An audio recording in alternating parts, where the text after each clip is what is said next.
This is the Post Nihilist, and I want to do a video about something disturbing that I saw just a few days ago when I watched portions of the Nipsey Hussle memorial service. And I heard his brother, Samuel Asghedom, um, give his speech during the memorial service.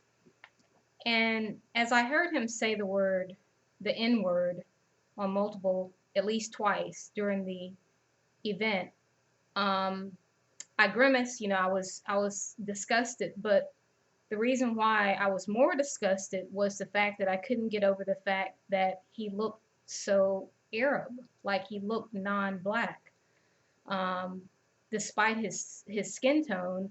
You know, I wondered how, or at least right now, I wonder how people in Arab countries in the Middle East consider. Well, I wonder what they think about when they look at someone who looks like him, but he's talking, slang, he's talking like a black guy. I wonder if they look at him and say, wow, am I black as well? I just wonder how people who look exactly like him, who don't identify as black in other countries, feel watching someone who looks like him identify so strongly with black culture. And it got me thinking about, and I'm not saying what he can or cannot claim. I'm just saying that from his appearance, um, one can tell that he is mixed. He's a mixture of different things. His mother is clearly mixed, and his father is a dark skinned man, but with his proximity, Eritrean, being so close to those Middle Eastern countries, it's hard to say whether or not he as well, he as well could be mixed. So he's clearly mixed, but he identifies with black culture and he uses the N word, which is highly problematic for me. And it got me thinking about how black is really a catch all term. And just today, I realized that being a catch all term, being that, anything that's not white and has some black ancestry can fit into the black category via the one drop rule, how that, along with the fact that our culture has been stripped and we've identified with, white culture, American culture, um, to the point where, of course, that could also be a reason why blacks can't come together. The fact that our culture is different from an African's culture, and some an Eritrean might look at us and say, "Wow, they don't have African culture." Someone, from America, look at a black person from America, or any African for that matter, look at American blacks and say, "Wow, they either don't have a culture or they have a different culture than we have, so we really don't identify with them." So that could be a reason why blacks as a race can't come together. But another reason um, that I that I that came to me today strongly is that we have so many mixtures, so many people with varying degrees of blackness, African, genetics in them, who can claim the black race.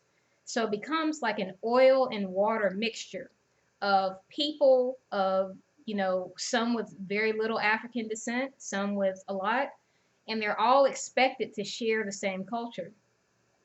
But if you think about it, each racial group, you know, has a defining quality or something that they're known for.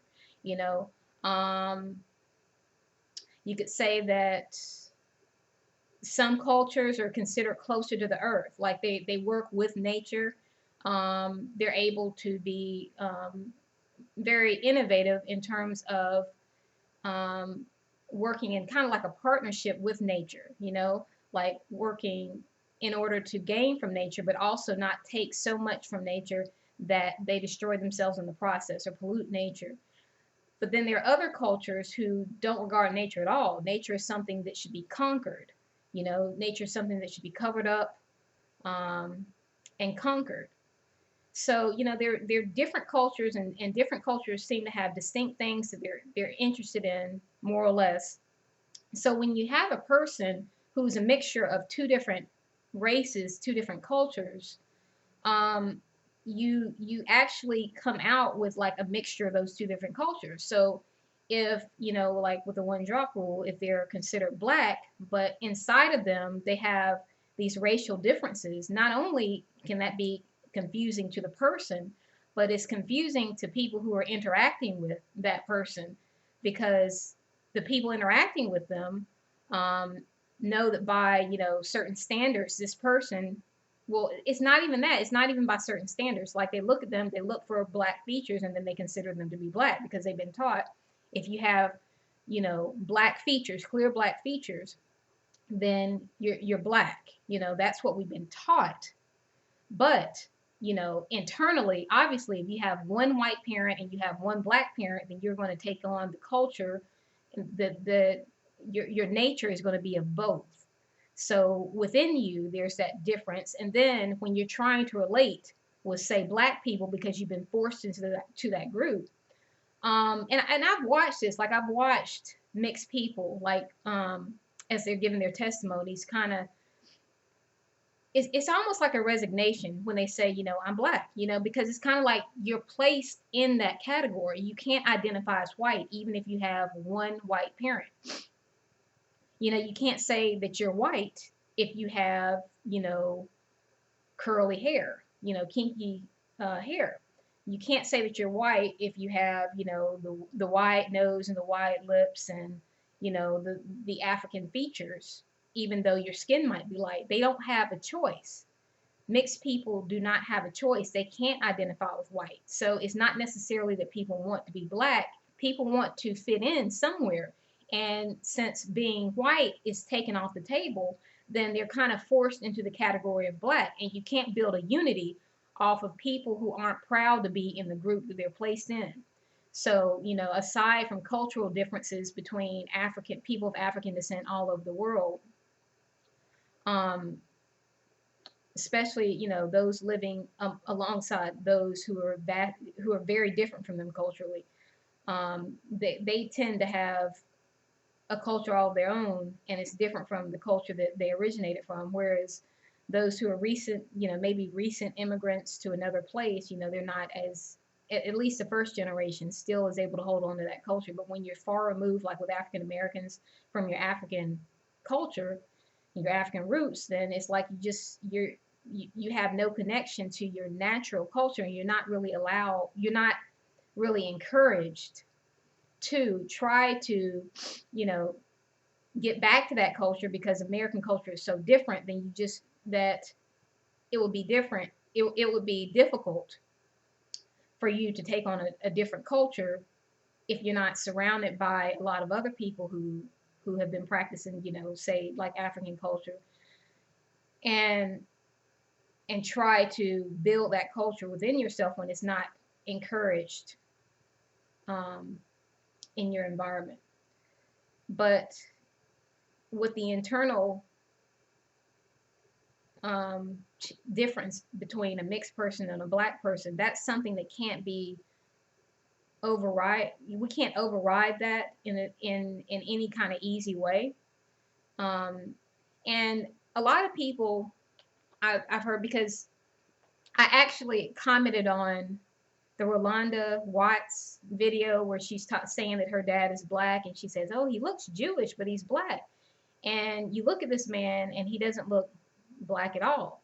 But in this, in this catch-all category, mixed people are black. But I was reminded in that, where I was saying, because I was saying, this one drop rule has people confused, and a person said that, well, Malcolm X is mixed. And so, and I've heard that more than once, people saying that Malcolm X is mixed. He would be roughly 75% black, because he had a black father, and then his mother has a white father. So he has one white grandparent. But Malcolm X says, if I could drain away his blood that pollutes my body and pollutes my complexion, I do it, because I hate every drop of the rapist's blood that's in me. And that's him referring to his white grandfather. But we don't see that, do we? Like in the mixed people and in the light skinned people, because we don't see mixed and light skinned people saying that they don't want whiteness in them. Like what we see today is people accepting who they are and accepting, like, if they're mixed, even gender ambiguity is promoted in this culture, where people are, they get to choose which pronouns they want to be referred to as. Like, if you're if your sex is female, you can not claim your gender, which is something supposedly separate, and be in the middle, be ambiguous. Like, that's the thing today, to be ambiguous. So being mixed race is no longer shameful in this day and age. It's something to be proud of, to be in between, to be celebrated. And so I don't know of many mixed people who actually want to be, or light skinned people who actually would rather, or who openly state that they'd rather be full black.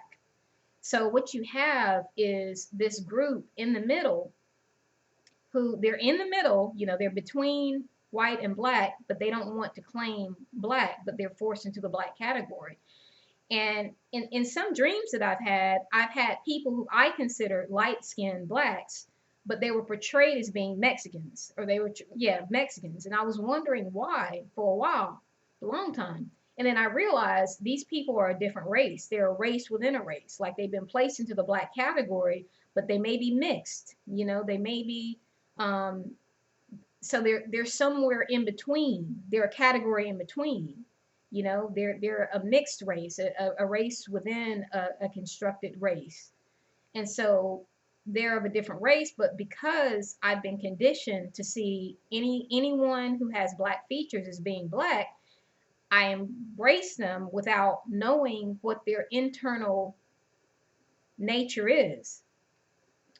I mean, when you think about Jordan Peele's movie Get Out, he could be speaking of himself as being a black body. That could be, autobiographical, in the sense that, he could see himself as a black body, but, he has a white mother and a black father. So he could see himself as a black body, but with the mind of a white person, perhaps, and he's married to a white woman. So it could be someone who, a mixed person, for instance, could be someone who inherits the nature of their white parent, but they appear outwardly to be black, or they appear outwardly to be light skinned.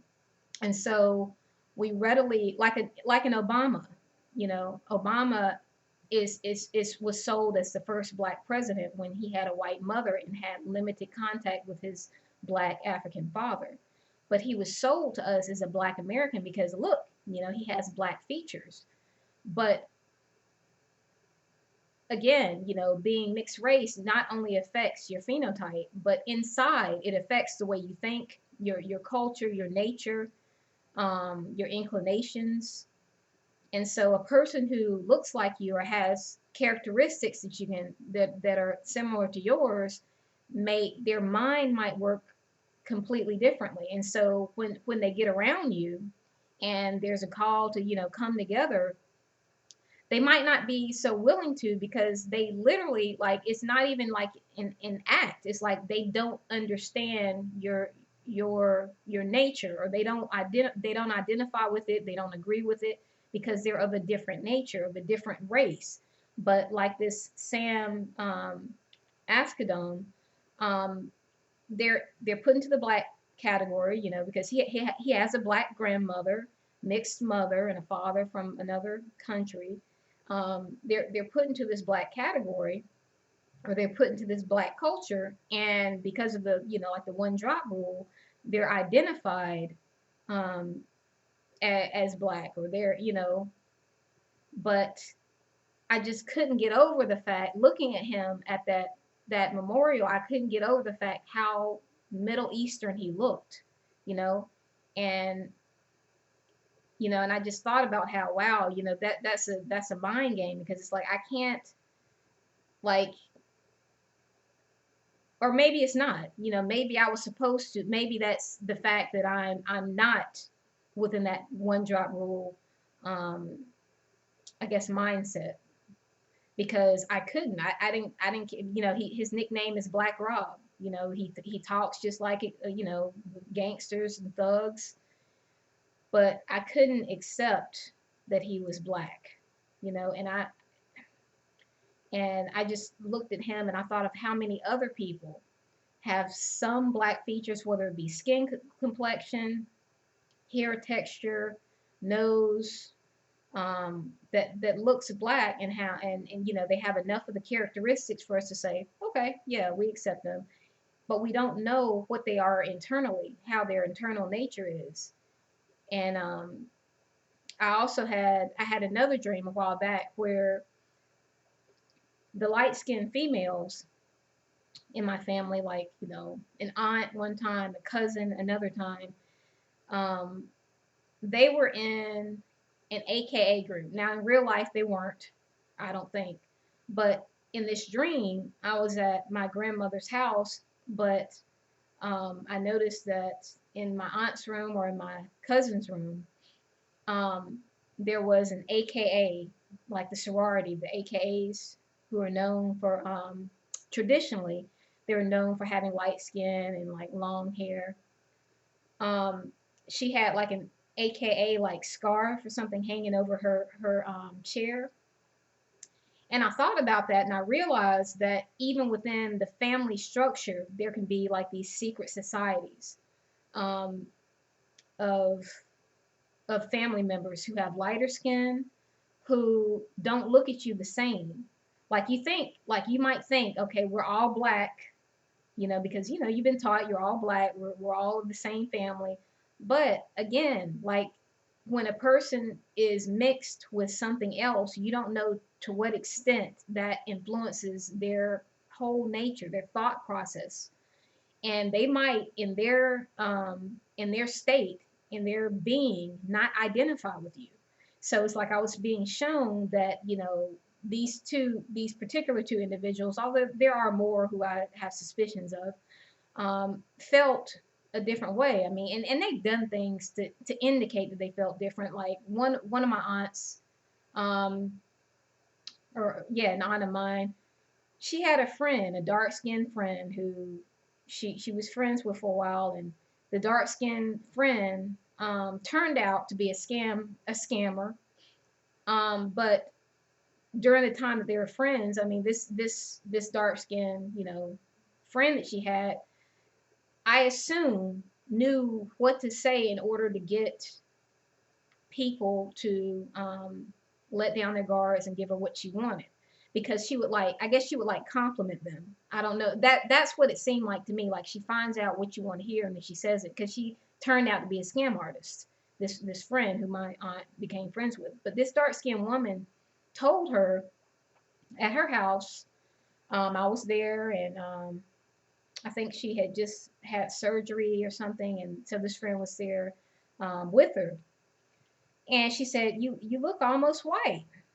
And my aunt was just, her face just lit up, and she was just on top of the world when, you know, her dark skinned friend said, you're almost white. And, you know, granted, this is my mother's sister, and my mother is not white. My mother would be considered a light skinned black. So, you know, they're full, they're full siblings.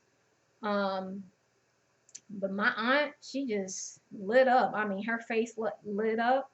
You know, she wears long wigs, you know, sometimes lighter colored hair or whatever. But when this dark skinned woman, who was her friend or whatever, she can, yeah, her friend, when she said, you look all, you're almost white. She said, you're almost white. My aunt just lit up. So it's like, even within your own family, you know, you have light skinned people in your own family who may be in a secret society, so to speak, where they don't identify with you. They identify more with that other race that's within them, and they're on that continuum. And I mean, I'm not saying that you have to be partially white in order to want to be white. White culture is so dominant in this world. You know, we have media and all that, that people all over the world, you know, are influenced by it. They're brainwashed into seeing a certain culture as being superior because, you know, they're the propaganda machine. The media tells them that these cultures, this culture, you know, white culture, white people, the media tells people, tells the world that they're superior. So you have people from the darkest to the lightest who, you know, they want to be white, people bleaching their skin, you know, wearing other people's hair, damaging their hair, trying to get it straight. So I'm not saying that you have to be partially white in order to be white, but I'm saying that even if you cut out all the media, if you put all these one droppers and these mixed people and these, you know, um, various shades of brown and tan into a group and said, "You're all black," I guarantee you that they won't all agree on culture. They won't all agree on ideas because you still have those mixtures in there. And like I said, in dreams, I've seen some people who I considered light skinned, and maybe they were mixed race and I didn't know it, and I just considered them light skinned just because I wanted to identify with them. Because they're, you know, they're people who I've considered light skinned, but they were really biracial or multiracial just because it's almost like you tell yourself that in order to identify with them, in order to say, okay, they're black, I can feel comfortable around them. But uh, but yeah, there's people who I've thought, you know, they're light skinned, but it's like if they have the thinking or the nature of someone of a different group, you know, they probably would fit into their own culture. Or and maybe not. I mean, because mixed means, you know, you could be mixed with um, white, you could be mixed with any other culture. So not to say that if they had their own race of mixed people who hadn't lived together for a while and their mixture couldn't be you couldn't tie it to two distinct races who've been mixing, but just various mixtures. I'm not saying that that race in itself will be able to start a culture and maintain it, but I'm saying like all the distinct races have different cultures, different inclinations, but the people who are kind of thrown into the black culture, I've been shown that some of them actually belong to another race. Like they're not part of the black race, although I'd seen them as such. Um, so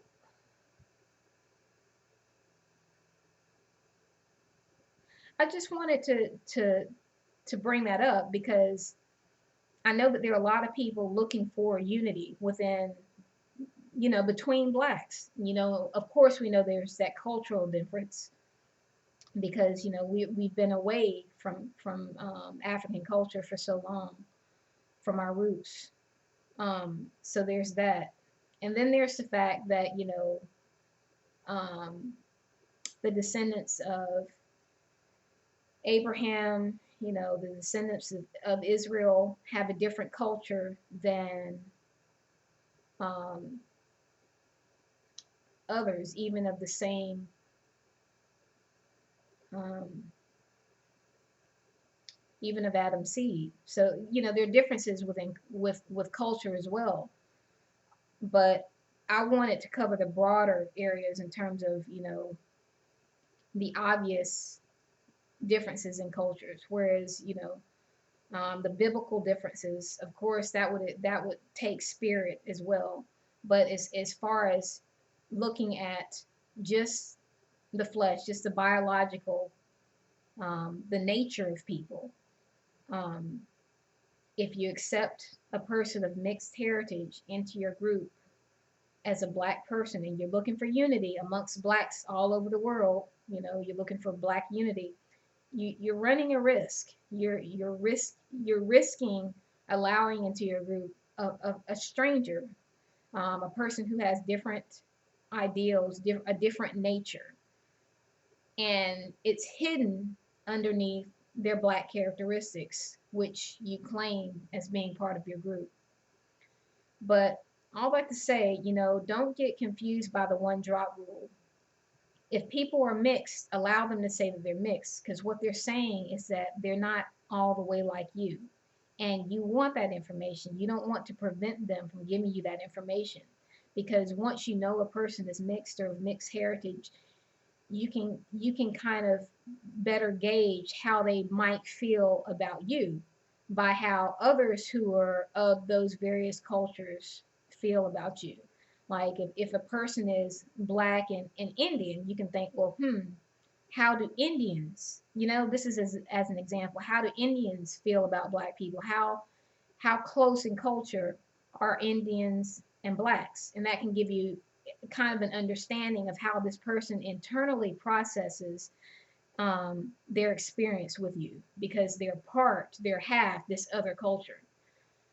So, along with culture, and I'll say this again, along with cultural differences specifically between African Americans and Africans, there's also the biological issue of so many people, of so many different hues of brown and of tan being thrown into the black category, who don't feel comfortable there, who might have different agendas. And what you end up having is you have mimickers when that happens. You have people who might not identify with the culture, but it's like, what can I get out of it? Since I'm stuck in it, what can I get out of it?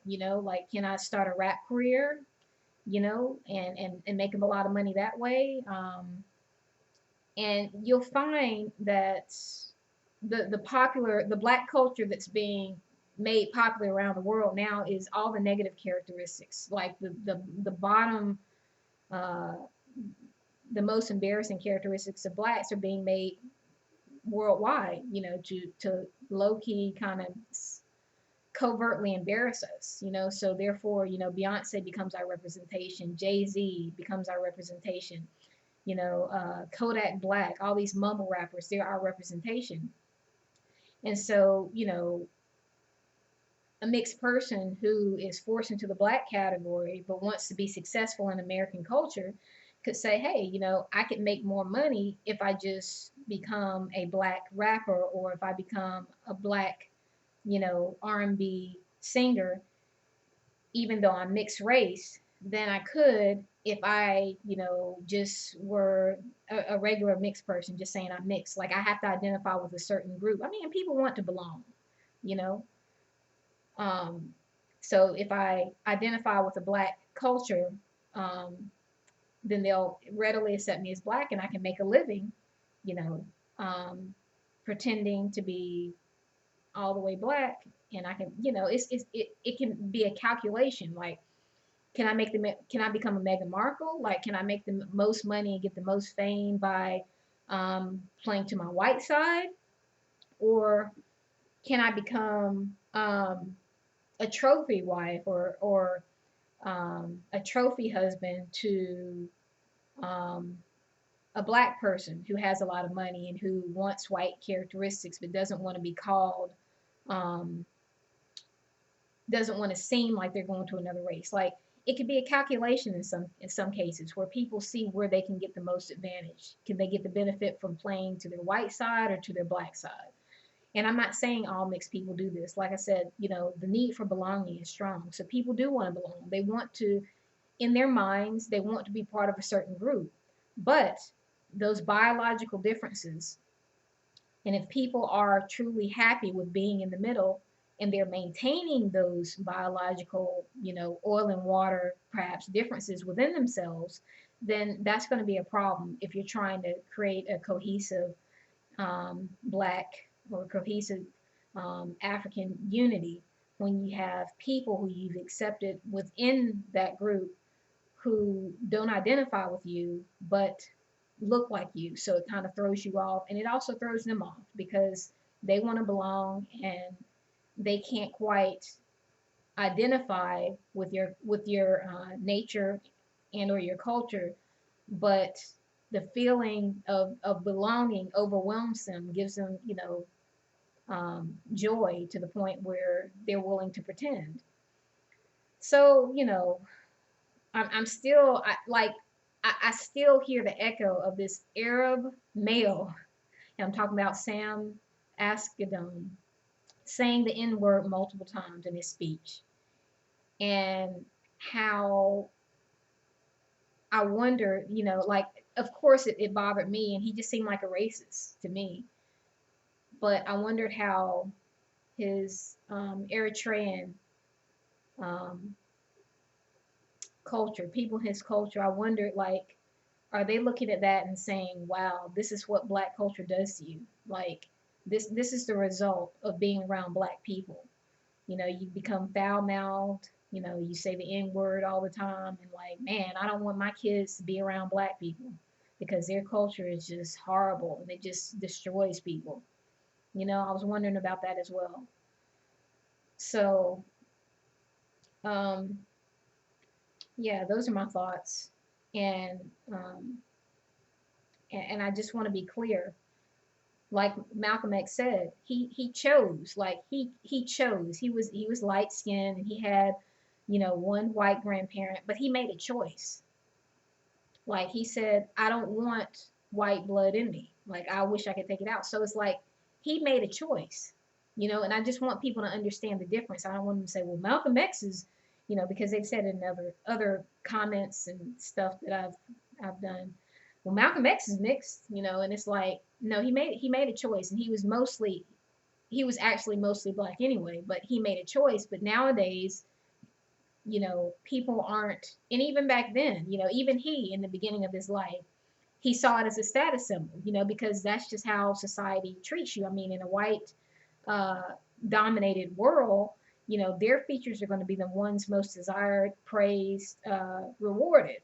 So even early in his life, he saw it as a status symbol. But then over time, he chose, he made a choice. But if you're content to stay in the middle, if you're, proud to be light skinned, or you're proud to be mixed race, or, you know, you only want to date people who are as light as you, or, you want to be that in between race, where you can't be darker than a brown paper bag, like you don't want any dark skinned children. um, when you like that position in the middle, when you like the title of being black, but knowing that you're not, that you're seen as superior um, to actual blacks, to full blacks, that position in between, it's like you kind of separate yourself off into a different race because you're in between two distinct races rather than choosing one or the other. And I'm just saying that in our culture, in the culture that I know today, and also in the past, a lot of people like that in between status. They like to be able to kind of